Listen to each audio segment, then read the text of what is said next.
नमस्कार दर्शकबिन अहिले चाहिँ कुमारी माझु रुनु भएको भिडियो चाहिँ एकदमै भाइरल भइरहेको छ हैन अनि कति मान्छेहरुले चाहिँ अब देशमा के अनिष्ट आउँदैछ भनेर भन्दैछन् भने कतिले चाहिँ हुन्छ नि चकलेट देऊ त्यो सानो बच्चा भएर रोको यताउति भन्दैछन् हैन मलाई चाहिँ के लाग्छ भने अस्तिको जेनजीको प्रोटेस्ट हुनु भन्दा अगाडि पनि कुमारी माझु चाहिँ कस्तो उकुस मुकुस भए जस्तो कस्तो गाह्रो भए जस्तो गर्दै होइसिन्थ्यो हैन अनि वहा त्यस्तो गर्दै हुँदा त्यो चाहिँ एउटा संकेत रहेछ के अनि त्यसपछि देशमा यत्रो 72 जना मान्छेहरु चाहिँ शहीद भए हैन एउटा चेन्जको लागि चाहिँ एउटा राष्ट्रको हितको लागि चाहिँ उनीहरुले आफ्नो बलिदान दिए हैन अहिले पनि अब दुर्गा प्रसाईहरुले आन्दोलन गर्छौं हामी तिहार पछि भनिरहँदा ठुला ठुला एजेन्सीहरुले चाहिँ हुन्छ नि अब नेपालमा चाहिँ के हुँदैछ बोइलिङ सिचुएसन चाहिँ अझै पनि सेटल डाउन भइसकेको छैन भनिराख्दा चाहिँ मलाई के लाग्छ भने यो हिजो जसरी कुमारी माझु रुनु भयो त्यो कुराले चाहिँ हामीलाई नराम्रो घटना घट्दैछ है भन्ने संकेत दिएको हुन सक्छ हैन अनि मान्छेहरुले चाहिँ मजाक चाहिँ नउडाउँ हैन एटलिस्ट हामी विश्वास गर्दैनौं भने ठीक छ विश्वास नगरौँ हैन मैले कुमारी चाहिँ कसरी रोजिन्छ भन्ने कुरामा चाहिँ एउटा सानो डिटेल्स हेरेको थिए हैन अनि त्यसमा के लेखेको रहेछ भने चाहिँ कुमारी भनेको बडीमा कुनै पनि दागहरु हुन नहुने उहाँलाई चाहिँ अब विभिन्न टेस्टको थ्रुहरु चाहिँ लाने जस्तै बलि प्रथाहरु देखाउने देखि लिएर रातो मुकुटहरु देखाउने तर्साउने कुराहरु देखाउने लिएर यदि त्यो टेस्टहरुमा चाहिँ उहाँले सामान्य रियाक्ट गर्नु भयो भने अनि मात्रै उहाँ चाहिँ कुमारीको रूपमा एज अ जीवित देवीको रूपमा चाहिँ पूजा गरिने रहेछ कुमारीलाई चाहिँ आज पनि जीवित देवीको रूपमा हेरिने गरिन्छ कुमारी रुनु चाहिँ अनिष्ट मानिन्छ देशमा केही अनिष्ट हुन गइरहेको संकेत मानिन्छ हामी चाहिँ मजाक उडाउँछौं हैन पुरानो परम्पराहरुमा प्रथाहरुमा चाहिँ कुनै न कुनै लजिक हुँदै रहेछ के मलाई नि हिजोसम्म चाहिँ हुन्छ नि मनी अब हामी मोडर्न एजको मान्छे हैन अनि मलाई घरमा साँझ परेपछि बढार्नु हुँदैन राति भएपछि नङ काट्नु हुँदैन बेडमा बसेर खानु हुँदैन भन्दाखेरि चाहिँ हुन्छ नि कस्तो सुपरस्टिशियस भइसक्यो पुरानो मान्छे भएर होला भनेर जस्तो लाग्छ हैन तर त्यस्तो हैन रहेछ के उहाँहरुको हरेक कुराले चाहिँ एउटा लजिक बोकेको हुन्छ हैन जीवित कुमारीको रूपमा हामीले पूजा गर्दै गर्दाखेरि चाहिँ हामीले मेन्सुरेसन पिरियड जब उहाँको स्टार्ट हुन्छ त्यसपछि चाहिँ हामीले उहाँलाई पूजा गर्दैनौं हैन एज अ जीवित कुमारी चाहिँ हामीले पूजा गर्दैनौं हैन अनि त्यो टाइमसम्म चाहिँ उहाँले केही संकेत बोक्नु भएको हुन्छ हैन हामीले कहिलेकाहीँ सपनामा देखेको कुरा त भोलिपल्ट पूरा भइरा हुन्छ हैन साँच्चै त मलाई हिजो त्यो सपनामा मैले यस्तो देखाएको थिएँ आज यस्तो भयो नि है भने जस्तो मलाई चाहिँ हुन्छ कहिलेकाहीँ हैन सबैलाई नहुन सक्छ तर आफ्नो पर्सपेक्टिभ होला हैन उहाँ चकलेट नपाएर रुनु भयो होला के होला हैन तर हामीले यसलाई चाहिँ एज अ साइन लिने कि देशले अझै परिवर्तन चाहिरहेको छ अझै हामी जेनजीले चाहेको कुराहरु चाहिँ पूरा भएको छैन अझै बोइलिङ सिचुएसन चाहिँ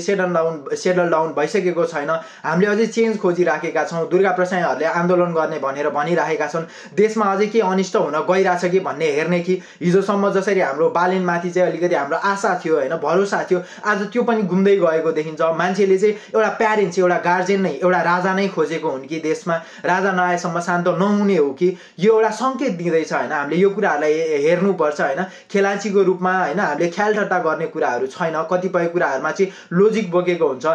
केही न केही अनिष्ट हुने टाइममा चाहिँ कुमारी माझुले चाहिँ संकेत दिइरहेको हुन्छ हैन उहाँ चाहिँ कहिले रुन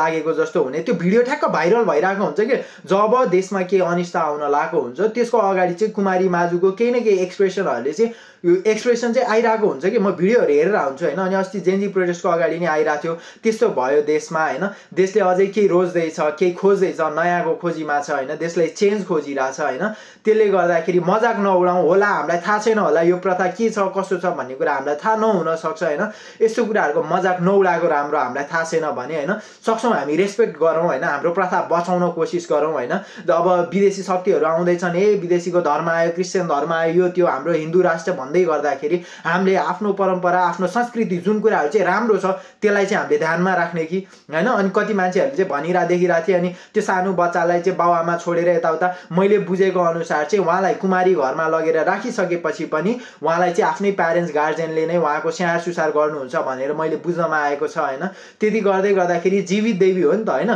देवी मानिसकेपछि केही न केही शक्ति हुन्छ उहाँमा हैन उहाँले जब एक्सप्रेसन कहिलेकाहीँ उहाँहरुलाई सोध्नु हैन जब जो पुरानो देवीहरु भएर आउनु भएको हुन्छ उहाँहरुलाई सोध्नु केही नभइकन उहाँहरुलाई गाह्रो हुँदैन र गाह्रो भएपछि यस्तो हुन्छ देशमा केही अनिष्ट आउने संकेत देखिँदैछ हामीले मजाकको रूपमा नलिगौं र यसलाई चाहिँ हामीले एकदमै prevention is better than cure हैन हामीले चाहिँ यो हुनु भन्दा अगाडि कसरी रोक्ने हामीले संकेत पाइसकेका छौं भन्ने हिसाबले चाहिँ हामी लाग्न जरुरी छ हिजोसम्म जसरी बालेन शाह हर्क साम्पाङको पछि रवि लामिछानेको मान्छे पछि लागेका थिए आज त्यही मान्छेहरु नै उहाँहरुलाई माया गर्ने मान्छेहरु नै आज डिभाइड भइसकेका छन् हैन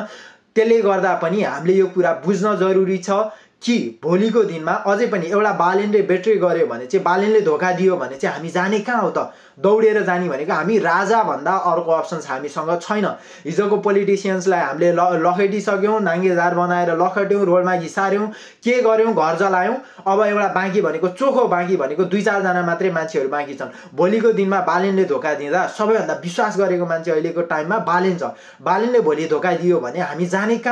कहाँ हो जाने भन्दाखेरि हाम्रो गार्जियन, हाम्रो प्यारेन्ट्स भनेको राजाको घर हो होइन। हामी भागेर जाने, दौडेर पुग्ने होइन भनेको कहाँ हो भन्दा राजाको घर हो होइन, राजा भट्टामा हो होइन। हामीले जे भने पनि त्यसले गर्दाखेरि चाहिँ हामीले यो कुराहरू चाहिँ अब के हुन लाग्दैछ, यसलाई चाहिँ देशले के खोजिरहेछ, त्यो अनुसार अब हामी चेन्जमा जान सकेनौँ भने कुमारी माझु जसरी अहिले रुनु भएको छ, त्यसले चाहिँ केही सङ्केत अनिष्ट लिएर आउँदैछ। पक्कै पनि हामी चाहिँ यसमा सचेत हुनुपर्ने टाइम आइसकेको छ।